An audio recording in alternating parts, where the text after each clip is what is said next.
Es una de las pocas joyas visigodas que quedan en España y la única que permanece abierta al culto como parroquia. Testigo mudo del discurrir de los siglos en la provincia de Zamora, San Pedro de la Nave se encuentra actualmente en la pequeña localidad de El Campillo, a unos 20 kilómetros de Zamora capital.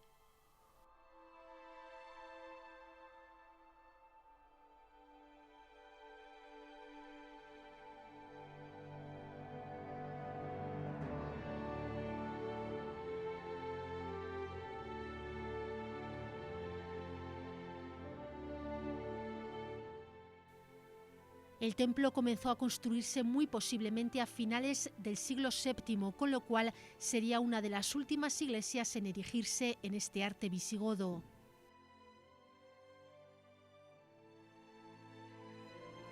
Nos encontramos ante una de las iglesias más antiguas de España y más sobre todo si consideramos que sigue estando abierta al culto, que se sigue utilizando para su propósito originario, que es reunirse los cristianos para rezar y para alabar a Dios. Es de finales del siglo VII, algo que dató Manuel Gómez Moreno y que fue muy discutido y sigue siendo discutido hoy en día por los expertos, y seguro que alguno de los que nos esté viendo puede ser de esos catedráticos que ha discutido sobre la datación, pero es cierto que nos encontramos con algo que por tantos restos, por el arte que tiene, lo han datado en finales del siglo VII y nos encontramos entonces ante una de las principales muestras de arte prerrománico, que es el visigótico, que responde a una Hispania floreciente cultural, política, social y religiosamente, frente a lo que muchas veces se nos ha vendido de que cuando vinieron los musulmanes a España en el año 711 se encontraron con un país atrasado en todos los sentidos. Al contrario, se encontraba una sociedad y una iglesia muy floreciente, y una muestra de ello es esta iglesia de finales del siglo VII.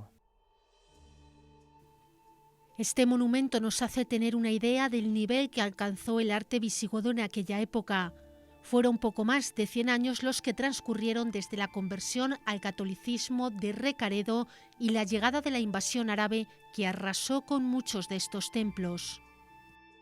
Habría muchas iglesias como esta por toda la geografía nacional, han quedado arrasadas sobre todo por lo que supuso la invasión musulmana, ¿no?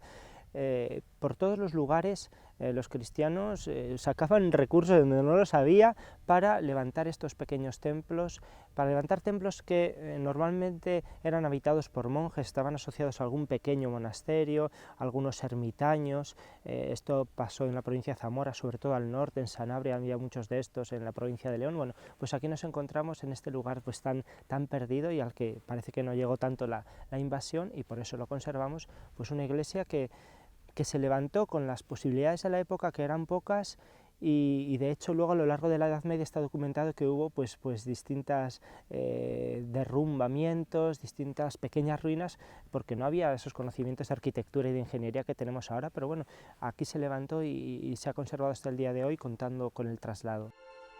San Pedro de la Nave fue realizada con sillería arenisca amarilla de talla regular, con una planta de estilo visigodo. Nos encontramos con una iglesia que mezcla dos plantas, si nos referimos al plano. Por un lado, la planta de cruz griega, es decir, una cruz con sus 4 brazos del mismo tamaño, y una planta basilical, lo que es una nave, lo que eran las basílicas romanas, ¿no? Entonces está una basílica, un rectángulo, incluido en esa planta de cruz griega. Las iglesias, ¿por qué la forma de cruz? Porque cuando una persona entra en el templo, se está uniendo a Jesucristo, está entrando en el cuerpo de Cristo, que es la iglesia, y entonces pues esa forma de cruz lo recuerda. Eso es lo fundamental de una iglesia, que ahora la tenemos con este tejado de tejas y con algunas partes que, como se ven en ladrillo, es porque en la vuelta a montar la iglesia en su emplazamiento actual en los años 30, las partes que no se conservaban originales, pues se puso eso como restauración para que se vea lo que se perdió, y como no sabemos exactamente cómo estaba, pues se rehizo así. Una de las mayores peculiaridades de este templo es que este no es su emplazamiento original. San Pedro de la Nave se construyó a orillas del río Esla, a 1 kilómetro aproximadamente de este lugar, Estaba situada a la orilla izquierda del río Esla, enfrente de la desembocadura del río Malo, entre lo que definirían entre un valle, porque curiosamente esa definición de San Pedro de la Nave pues viene derivada de un campo, según Manuel Gómez Moreno, un campo entre valles. Para otros, pues también esa barcaza que cruzaba de un lado a otro adquirió ese nombre de nave, ese superlativo de nave, y para otros pues posiblemente fueran posiblemente de los repobladores de la Navia en Orense, que se asentaron en esta zona. O sea, hay opiniones de todos los tipos. Pero al construirse el embalse de Ricobayo surgió la duda: ¿qué hacer con este exponente del arte visigodo?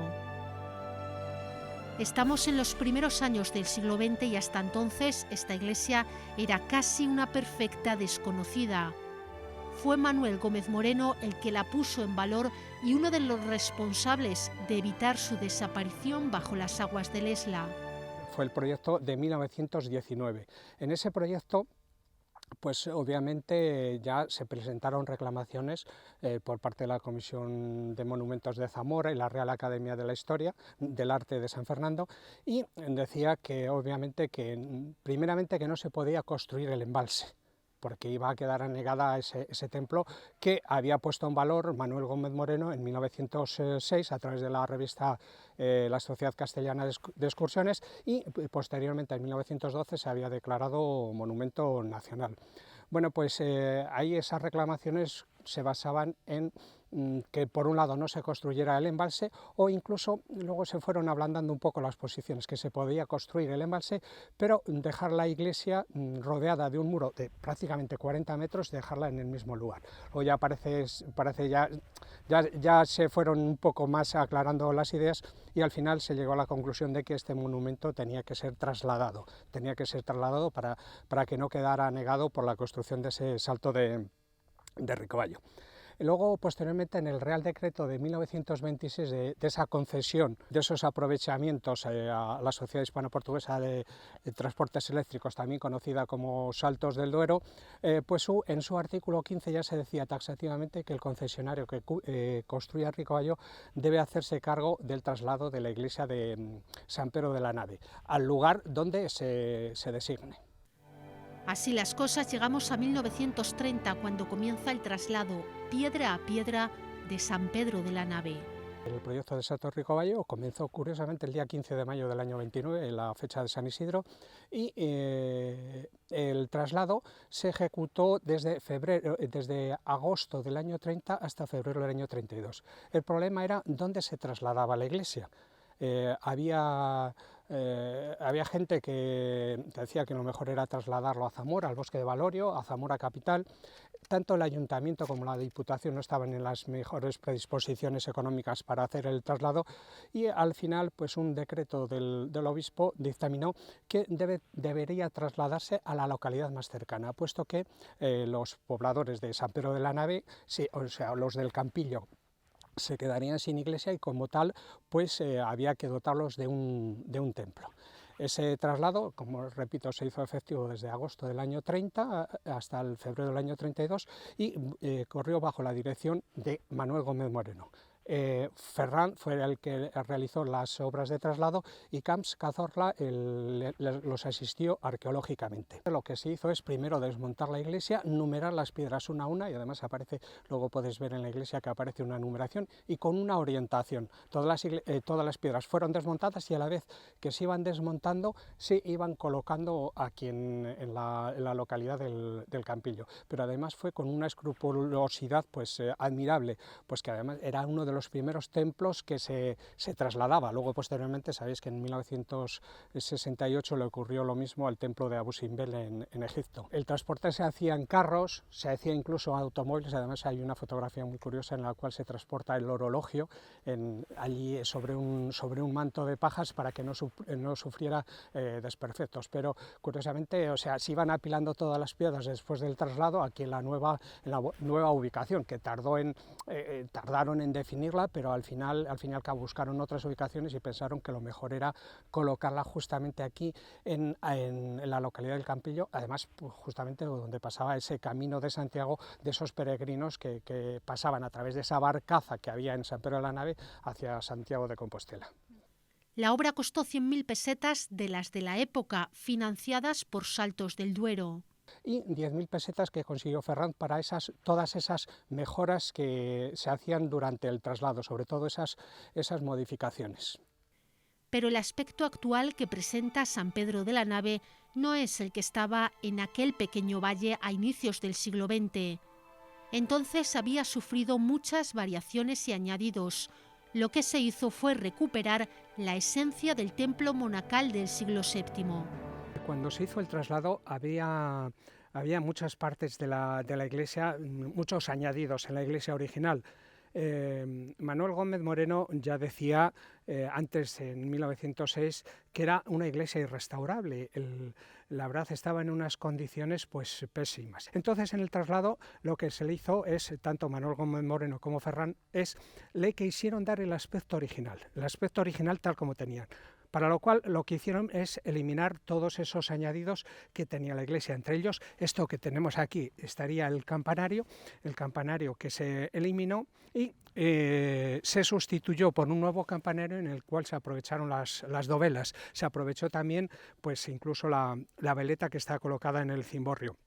Aquí en esta parte había una especie de portal que también se eliminó. Y a la hora de hacer ese traslado, ¿qué lo hizo? Pues simplemente pues darle esa planta original que pensaba Manuel Gómez Moreno como Ferran, esa planta de cruz griega. Lo que hizo es elevar esa cruz a la misma altura, elevando los pórticos laterales y en la parte central un cimborrio que destaca sobre el conjunto, también en material distinto. Para que hubiera diferencia de esas obras trasladadas, pues lo que se hizo es colocarle una piedra de distinto color y distinto formato. En este caso, en los pórticos se empleó, se ve perfectamente esa elevación, esos pórticos elevados, un conglomerado o rudita. Y en la parte central, en el cimborrio, pues también se empleó un jarreado de cemento. También se abrió la entrada original. La entrada original, cuando se hizo el desmonte, se abrió esta entrada, puesto que pensaban que era la original. Entramos en su interior y asombra, emociona. Aquí es especialmente bella, pequeña, sencilla, austera y sorprendente. Uno piensa que los cristianos llevamos 1.300 años, más de 1.300 años utilizando esta iglesia, ¿no? Aunque haya cambiado de sitio, pero ¿cuánta gente habrán visto pasar estas piedras? Cuántas oraciones, cuántas alegrías y cuántas tristezas. Sí, lo cierto es que al tener unas ventanas, los vanos pues tan pequeños y ahora con el alabastro que le da esa luz tamizada tan especial, pues la verdad es que ayuda a entrar en ese clima de recogimiento y de misterio. Para ser tan pequeña el espacio se presenta muy dividido, pero de una riqueza artística que no se espera del siglo VII. Bueno, pues entramos en una iglesia que, como decía antes, mezcla la planta basilical y la planta de cruz griega y nos encontramos con un espacio bastante dividido en pequeños espacios por los muros, los arcos. Nos encontramos de frente, vemos lo que es el arco mayor con el presbiterio y el altar detrás, y a lo largo según vamos avanzando por la nave central, nos encontramos con esas columnas, con los famosos capiteles historiados, columnas que son de mármol frente al estilo de la piedra del resto del templo, porque son aprovechadas de edificios romanos anteriores, ¿no? Y nos encontramos con esos capiteles historiados que es la catequesis para el pueblo, la enseñanza, tanto los más conocidos de Daniel el Foso de los Leones y del sacrificio de Isaac, como los otros que son motivos vegetales, roleos, cruces, espirales, cabezas de personas, aves. Todo esto tiene una significación, todo esto es una enseñanza simbólica al pueblo de Dios. Si algo destaca son los riquísimos capiteles decorados con motivos bíblicos. Bueno, el capitel de Daniel en el Foso de los Leones, tan famoso, que tiene sus raíces también en el arte nórdico de Europa, por otras piezas que se han encontrado, lo que da lugar a muchas especulaciones sobre los contactos que había, ¿no? Y las influencias entre artes. Bueno, pues ese primer capitel aparece Daniel en el centro con las manos levantadas en posición de oración, como aparece siempre en la historia del arte, con unos leones que están lamiendo el agua que hay a los pies de este profeta, ¿no? Y encima del capitel aparece escrito en latín la leyenda de lo que allí se significa: Daniel fue arrojado al lago de los leones. Claro, es curioso y siempre ha habido una explicación de que algún copista, porque estamos hablando de una época en la que los monasterios, los manuscritos que se copian, algún copista se habría equivocado y en lugar de poner locum leonum, el lugar de los leones, puso lacum, cambiando una letra, del lugar pasamos al lago, y entonces el artista habría tallado agua a los pies de Daniel, que es el agua que están lamiendo los leones, en lugar de devorar al profeta. Claro, cuando uno lee lo que se escribía, lo que escribían los padres de la Iglesia hispana en aquella época, lo que escribió San Ildefonso, arzobispo de Toledo, cuyos restos tenemos en Zamora, ve que hay una interpretación de ese pasaje del Antiguo Testamento desde el sacramento del bautismo. Igual que Daniel fue arrojado y no fue devorado, nosotros en el bautismo somos salvados también. Entonces, esta agua no sería ni una equivocación ni una casualidad, sino una explicación de Daniel el Foso de los Leones desde el bautismo. Enfrente, justo al otro lado, mirando hacia nuestra derecha, cuando entramos en la iglesia tenemos el capitel con el sacrificio de Isaac. Aparece Abraham agarrando por el pelo a su hijo Isaac encima de un altar y con el cuchillo en la otra mano. En la esquina del capitel aparece, saliendo de una nube del cielo, una mano, la dextera la derecha de Dios, diciendo: no asesines a tu hijo, he comprobado que eres fiel, y señalando al otro lado que hay entre unas zarzas un carnero, que será el que sustituya a Isaac en ese sacrificio.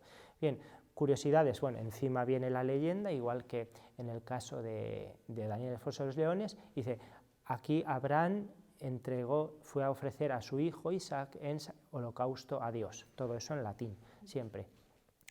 Y como curiosidad, en lugar de ir a sacrificar a su hijo encima de una roca, que era lo normal, un ara de piedra, es un altar con tres pies, sería la Santísima Trinidad, y pone escrito altare. Esto que está asociando ese hecho del Antiguo Testamento con el sacramento de la Eucaristía, con la comunión, con la misa. Y así tenemos en un lado el bautismo y en el otro la Eucaristía como los dos sacramentos que hacen posible que exista la Iglesia. Si no hubiera bautizos ni misas, no habría Iglesia, y son esas dos columnas que sostienen también este templo. En los lados aparecen apóstoles en los lados de esos capiteles. En uno de ellos aparecen Pedro y Pablo, los grandes apóstoles de la Iglesia en Occidente, y en el otro capitel aparecen Felipe y Santiago, Felipe y Tomás, que son los apóstoles que llegaron hasta Oriente, hasta la India, llevando el Evangelio. O sea, toda esa significación de que la Iglesia está aquí representada, la Iglesia como comunidad, como pueblo, en la Iglesia como edificio.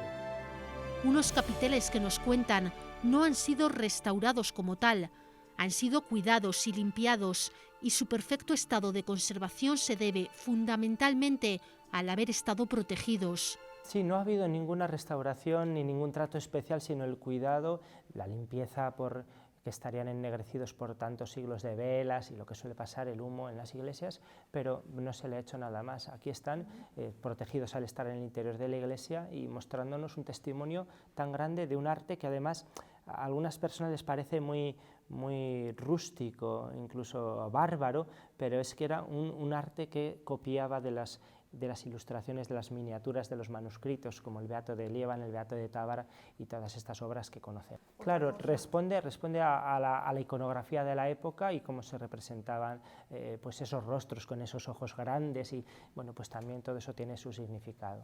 Destaca también en la decoración su ancho friso, en el que se mezclan cruces, motivos solares también, por esa identificación de Jesucristo como la luz del mundo, como el sol. Aparecen motivos vegetales y aparecen, muy curioso, en las otras columnas, unas aves, una especie de pavos reales o garzas, que están picoteando racimos de uvas, y todo eso también tiene su significado, es la predicación sobre la vida eterna. cuando el fiel cristiano comulga la sangre de Cristo, participa en la comunión, y esos racimos de uvas pues simbolizan esto, alcanza el paraíso, puede entrar en el cielo, ¿no? Y por eso también aparecen otras cabezas en las bases de estas columnas para significar que son los justos que son salvados por Jesucristo. Y luego también algo fundamental es en lo que es el presbiterio, es una decoración todavía más simbólica, aparece un jinete a caballo, aparecen otros elementos que tienen también su lectura posiblemente apocalíptica. Y descubrimos también uno de esos elementos casi ocultos, un orologio, un antiguo calendario. Algo fundamental es el orologio en uno de los sillares de la iglesia, según se mira hacia el altar a mano izquierda, donde está tallado parte de un calendario, por eso el orologio, parte de un calendario en el que aparecen los nombres de los meses, los días. ¿Por qué? Porque esta iglesia, que tuvo en su comienzo un uso monástico, aquí había monjes, posiblemente residiendo en las dos ergástulas que ahora se utilizan, esos dos cuartos que se utilizan como sacristía y baptisterio en la actualidad, ahí vivirían, también sería posiblemente, seguramente, refugio de peregrinos, el primer albergue documentado de los Caminos de Santiago en España. Bueno, pues estos monjes tenían sus horas canónicas, sus horas de rezo, habría un reloj de sol en el exterior de la iglesia, que según lo que marcara ese reloj de sol se consultaba en el orologio para saber el rezo. ¿Por qué está sin terminar? Pues algunos estudiosos dicen que cuando la iglesia pasó de ser iglesia monástica a ser iglesia de uso parroquial, pues, y al no haber monjes se habría dejado de hacer algo que estaba en ese momento en realización. Recientemente la iglesia ha sido restaurada dentro del plan románico atlántico llevado a cabo por la Fundación Iberdrola, la Junta de Castilla y León, la Fundación Santa María la Real y la Diócesis de Zamora. Se ha dotado al edificio de un nuevo plan gestor. Se han mejorado y organizado las visitas con la creación de un pequeño centro de recepción de visitantes. Se ha trabajado en mejorar el tema de las humedades y se ha dotado de una mejor iluminación al templo. Dentro del plan romano atlántico, en el que colaboraba la Fundación Iberdrola, la Junta de Castilla y León y el gobierno portugués, con una inversión aproximada de unos 4,5 millones de euros, se acometió esa remodelación de esos templos, tanto en España y en Portugal, ribereños, tanto con el río Duero como el río Támega. En lo que respecta a San Pedro de la Nave, pues se acometieron esas obras que consistían básicamente en un drenaje perimetral para evitar que esas humedades subieran por las paredes. También se hizo una ventilación de las cubiertas para evitar condensaciones. En el aspecto de la iglesia propiamente dicho y en el interior, pues las ventanas se cerraron con un alabastro que va de acorde con la iglesia, y además se le dotó de un alumbrado de bajo consumo, con lámparas de 9 vatios que le dan también un aspecto le dan un carácter muy especial. Por parte de Santa María la Real, lo que se hizo fue monitorizar la iglesia, o sea, ahora mismo se ha colocado una serie de sensores que controlan los parámetros tanto ambientales, tanto de humedad como de temperaturas, y eso está controlado directamente desde la Fundación. Ha habido distintas obras a lo largo del siglo XX para acondicionarla, sobre todo para arreglar el tejado, mejorar unas cubiertas que siempre han sido muy problemáticas con el tema de la humedad, y al final la gran obra, la que ha promovido la Fundación Santa María la Real, pues es la que ha supuesto la mayor mejora, lo que más hacía falta para el tema del aislamiento de la humedad por arriba de las cubiertas y también por debajo, para aislarla de todas las humedades que llegan a una iglesia que está en una parte baja y que no es su emplazamiento originario, no es un yacimiento arqueológico donde estuviera, sino que es parte de lo que era la era del pueblo, del Campillo. Todo ello para conservar en perfecto estado este tesoro visigodo, del que a día de hoy disfrutan unos pocos fieles de la zona y los turistas. Es la iglesia parroquial del pueblo desde su traslado. El Campillo, como otras aldeas ribereñas de lo que era el pueblo originario de San Pedro de la Nave, pues algunas no contaban con templo, y de hecho la gente bajaba a todo lo que tenía que ver con la fe al pueblo de San Pedro de la Nave. Ahora es la parroquia de aquí, y habitualmente tiene una misa quincenal. Yo soy párroco de 9 pueblos y este, que es uno de los más pequeños, pues vengo con periodicidad quincenal para celebrar la misa del domingo en la víspera, el sábado por la tarde. De hecho, muchos turistas que están por aquí pues ven la oportunidad de estar en misa aquí y se quedan, ¿no? Tiene una práctica religiosa pues muy escasa. De hecho, ahora en invierno hay alguna temporada en la que ni siquiera tenemos misa porque la gente que participa está fuera o está en residencias de ancianos durante el invierno.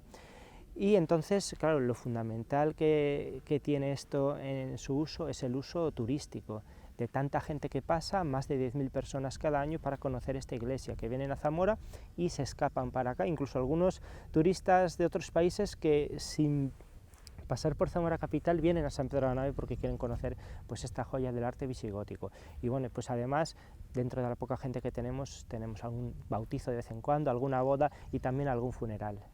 San Pedro de la Nave permanece impertérrito, sereno, desde hace más de 1300 años, un ejemplo de supervivencia en el arte.